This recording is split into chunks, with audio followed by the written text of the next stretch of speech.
Netanyahu, a name that holds not just political power, but the ability to influence decisions across the entire world. His thinking leaves a mark on every scenario, whether it's war or peace, media attitudes or international relations. He is a leader who plays not only with intellect, but with timing and strategy.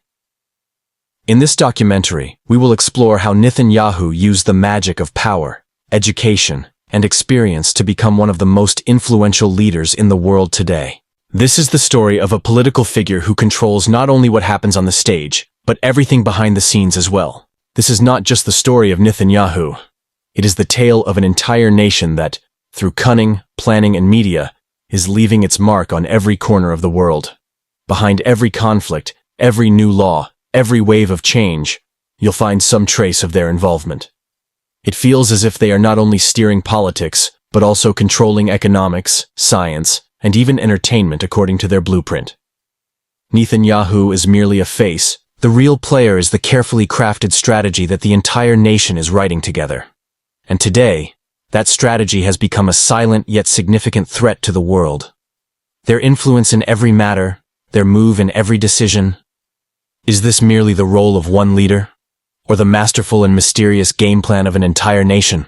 And when the truth about them starts to surface, one name keeps coming up again and again: Mossad. The world's most cunning and silent intelligence agency, which not only eliminates enemies, but also has the skill to bury the truth. It is a shadow that moves before every war and vanishes even after every destruction. Netanyahu is not alone. Behind him is an entire system, trained, experienced, and ready to go to any extent. 1960, Adolf Eichmann was found in Argentina and brought to Israel. Revenge for Hitler's planner. 1976, Entebbe Operation, Uganda. A hostage rescue mission that became history. Iran's nuclear scientists, eliminated one by one, silently. 2018, stealing Iran's nuclear archive from Tehran. An operation that seemed like mission impossible. Infiltrating Arab countries and becoming part of regime change, without a name, without a trace. Tracking down and eliminating members of the Palestinian group Black September after the Munich Olympics. Operation Wrath of God. From Yemen to Gaza, from Syria to Lebanon and Iran, a single voice rises from every direction.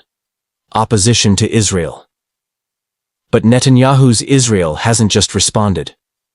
It has turned every war into a message. For every missile, there's a double strike in return. For every provocation, a silent operation. The IDF is no longer just an army. It has become a machine that controls everything from covert missions to the media narrative. This is not just a war of borders, but of thought and power. And Netanyahu has brought this war to a point where, through a blend of diplomacy, technology, and military might, Israel appears to be ahead on every front. And this is not just a dream. The map of Greater Israel is a strategy aimed at bringing the world's political, economic, and military powers under its influence. Under Netanyahu's leadership, this system is leaving its mark at every turn, whether through covert intelligence operations or secretive strategic disruptions. Today, Israel is no longer confined to its borders. It is part of a global urgency that seeks to steer the world toward its own destination, a destination where it becomes the center of every decision. The name that causes the most unease for Israel is Pakistan. Even though these two countries may not be face-to-face today, one thing is clear in the minds of Israeli decision-makers. If anyone can halt the path of Greater Israel in the future, it is Pakistan, a country that is the only nuclear power in the Muslim world, where national pride still lives on. In Jewish schools, the name taught to children as the enemy is not Palestine. It's Pakistan. The question isn't what Pakistan has done. The question is what Pakistan can do.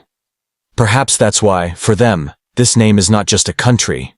It has become a fear. For Israel's thinkers, the greatest puzzle is named Pakistan. A country dependent on the IMF for its economy, one that can't even manufacture a pencil on its own. And yet, from that very land emerge atomic bombs, long-range missiles, and fighter jets like the JF-17. This question is not just strategic, it's one of belief. A growing sentiment within Israel suggests that Pakistan's strength isn't merely human, that there is some sort of divine help behind it. Today, when global markets, media, and narratives are largely in Israel's control, the existence of a nation that refuses to bow raises serious questions. Why is it so fearless? Perhaps even Pakistan itself doesn't fully know what lies within it. And maybe that's precisely why, for the world's most prepared and cunning enemy, this nation has become the greatest and most incomprehensible obstacle. When the world talks about intelligence agencies, one name stands above the rest. ISI, Pakistan's Inter-Services Intelligence. This is the agency that even networks like Mossad, CIA, and RAW have acknowledged as dangerous. Neither its role is fully understood, nor its methods, and that is its true strength. From the battlefield to diplomacy and cyber warfare, ISI has played moves so strategic that it has left the world's greatest powers astonished. In Israeli thinking too, if there's one agency considered truly rogue and uncontrollable, it is ISI. It has a role in every shadow war, yet no evidence is ever found. Netanyahu has, through politics, media, technology, and the economy, drawn the entire world into his map.